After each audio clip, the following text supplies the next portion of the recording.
The kingdom of Kishkindha is finally quiet. The tyrant Bali is dead, his brother Sugriva securely sits on the throne, and Angad has been named crown prince. For the first time in years, the streets are at peace. But the man who made this peace possible refuses to step foot inside the city gates. Bound strictly by his 14-year vow of exile, Lord Ram turns away from the comforts of the royal palace. Instead, he and his brother Lakshman make their camp on the harsh, exposed rocks of the Pravarshana mountain.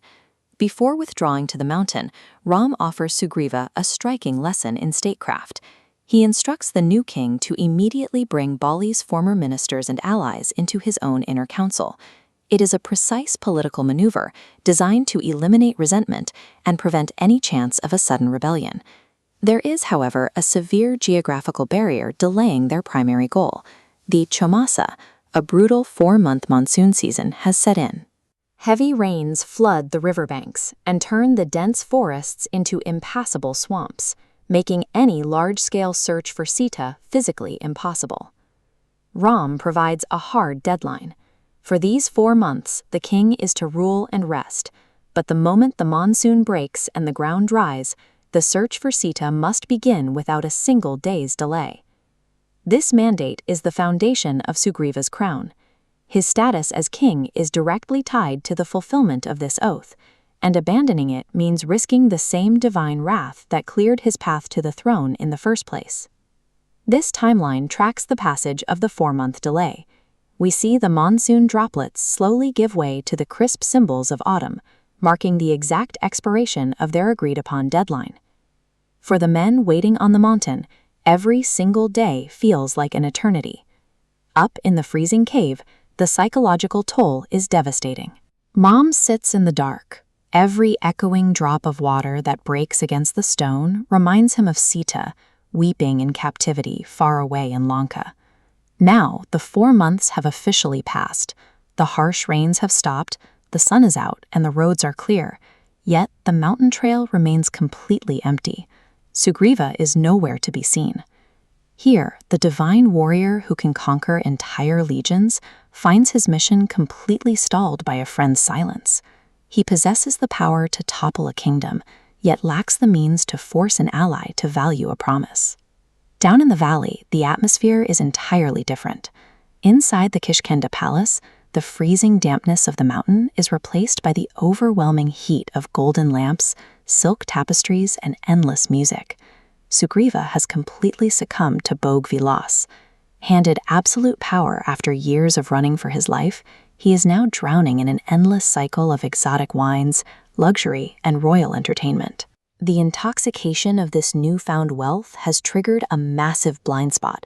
Ensconced in his private chambers, Sugriva has entirely forgotten his vow to the man freezing on the mountain, the very man who gave him back his kingdom. The situation has effectively paralyzed the local government. Senior ministers, including the incredibly wise Hanuman, stand right outside the royal doors. They know the deadline has passed, but the royal party is so intense that they hesitate to interrupt their king. Given the choice between the harsh, dangerous reality of his duty and the warm illusion of absolute safety, Sugriva willfully chooses the illusion. Back on Pravarshana Mountain, Ram's quiet sorrow begins to harden. The realization sets in that this is no longer a delay caused by weather. It is a deliberate betrayal. Ram speaks a warning to the empty air. Sugriva, buried in his velvet pillows, has forgotten the lethal weapon that secured his throne. He has forgotten exactly what Ram's bow is capable of doing to a king who stands in its way. Hearing this, Lakshman snaps. His reaction is immediate and explosive. Disgusted by the lack of honor, he grips his weapons and vows to march down into the valley and slaughter Sugriva where he sits. At the absolute peak of this tension, Ram intervenes. He physically and emotionally steps in front of his brother's fury, forcing the young warrior to stop and lower his blade. He outlines the precise mechanics of Mitardharma, the duty of friendship. An alliance is not dissolved the moment someone makes a mistake. Strength is used to correct a flawed ally, not to instantly execute them. Ram gives Lakshman a specific new order. He is to go down to the palace, but he is forbidden from killing Sugriva. Instead, he must use the pure terror of his presence to shatter the king's illusion and remind him of his unpaid debt. This choice prioritizes the survival of the alliance over the impulse for retribution. By correcting the king's path rather than ending his life, Ram seeks to maintain the stability of Kishkindha while ensuring its forces remain available for the war ahead. Bound by his brother's command, Lakshman leaves the freezing cave.